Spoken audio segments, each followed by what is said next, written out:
अस्सलाम वालेकुम दोस्तों ज़रा सोचिए, अगर कल सुबह उठते ही पेट्रोल 150 रुपये लीटर हो जाए, सोना और डॉलर अचानक महंगे हो जाए, स्टॉक मार्केट्स टूटने लगे और हर न्यूज़ चैनल पर सिर्फ एक ही खबर चल रही हो, मिडिल ईस्ट में फिर से दोबारा युद्ध हो गया, तो क्या होगा? बहुत लोग कहेंगे अरे यार अचानक क्या होता है और क्या हो गया। लेकिन सच क्या है, युद्ध कभी अचानक नहीं होता। उसकी स्क्रिप्ट सालों पहले लिखी जाती है और इस समय यही स्क्रिप्ट यूनाइटेड स्टेट्स, इजराइल और ईरान के बीच लिखी जा रही है। अमेरिका को मिडिल ईस्ट से इतना प्यार क्यों है? दोस्तों, बहुत लोग बोलते हैं अमेरिका दुनिया में लोकतंत्र फैलाता है, लेकिन एक सवाल पूछिए, अगर सिर्फ लोकतंत्र फैलाना है तो फिर हज़ारों सैनिक क्यों, मिसाइलें क्यों और एयरक्राफ्ट कैरेजेस क्यों?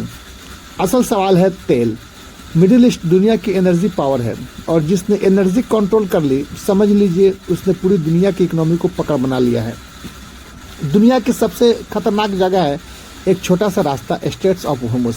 देखने में छोटा लेकिन पूरी दुनिया की अर्थव्यवस्था की धड़कन है। दुनिया का लगभग 20% ऑयल यानी तेल इसी रास्ते से गुजरता है।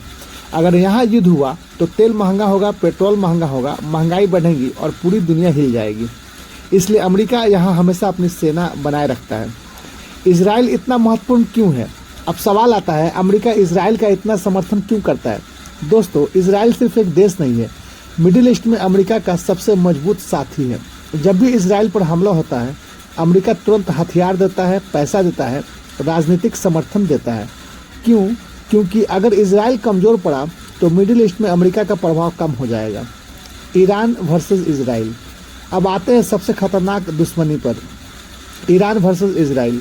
यह सिर्फ ज़मीन की लड़ाई नहीं है, यहाँ आइडियोलॉजी की लड़ाई है। ईरान कहता है इजराइल मिडिल ईस्ट में पश्चिमी ताकतों का प्रतीक है। दूसरी तरफ इजराइल कहता है ईरान परमाणु हथियार बनाना चाहता है। और यहीं से शुरू होती है साइबर अटैक, ड्रोन युद्ध, मिसाइल से हमले, गुप्त ऑपरेशन यानी आधुनिक शैडो वार, गाजा की तबाही। अब बात करते हैं गाजा ट्रिप की। दोस्तों, यह सिर्फ युद्ध नहीं, एक मानवीय त्रासदी बन चुका है। एक तरफ इजराइल कहता है हम आतंकवाद के खिलाफ लड़ रहे हैं, दूसरी तरफ दुनिया भर के लोग कह रहे हैं मासूम मर रहे हैं, बच्चे, अस्पताल, खाना पानी सब इस युद्ध की कीमत चुका रहे हैं। प्रॉक्सी वार क्या होता है? अब यहाँ एक बहुत डेंजरस कॉन्सेप्ट समझिए। प्रॉक्सी वार यानी सीधी लड़ाई नहीं, दूसरों के जरिए लड़ाई। ईरान सीधे हर जगह नहीं लड़ता, वह सपोर्ट करता है हिजबुल्लाह, हितीज और दूसरे मिलिटियाज ग्रुप्स को। ये ग्रुप्स जहाज़ों पर हमला करते हैं, मिसाइल्स दागते हैं, अमेरिका और इजराइल पर दबाव बनाते हैं और ऑफिशियली ईरान कह सकता है हम सीधे शामिल नहीं हैं।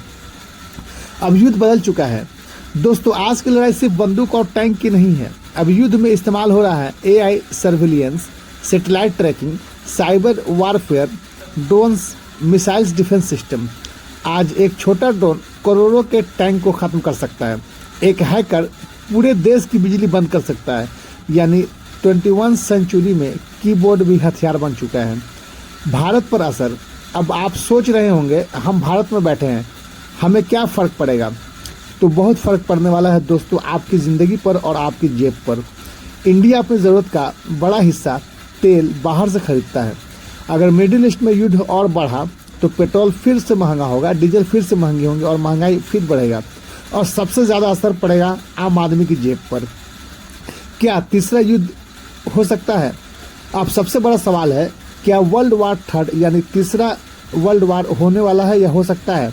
तो देखिए, अभी पूरी दुनिया युद्ध में शामिल नहीं है, लेकिन खतरा बहुत बड़ा है क्योंकि अमेरिका शामिल है, इजराइल शामिल है और ईरान भी शामिल है।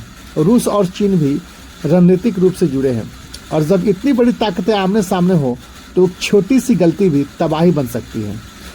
दोस्तों, मिडिल ईस्ट का यह संघर्ष सिर्फ धर्म की लड़ाई नहीं है, यह लड़ाई है तेल की, ताकत की, राजनीति की, टेक्नोलॉजी की और दुनिया पर नियंत्रण करने की।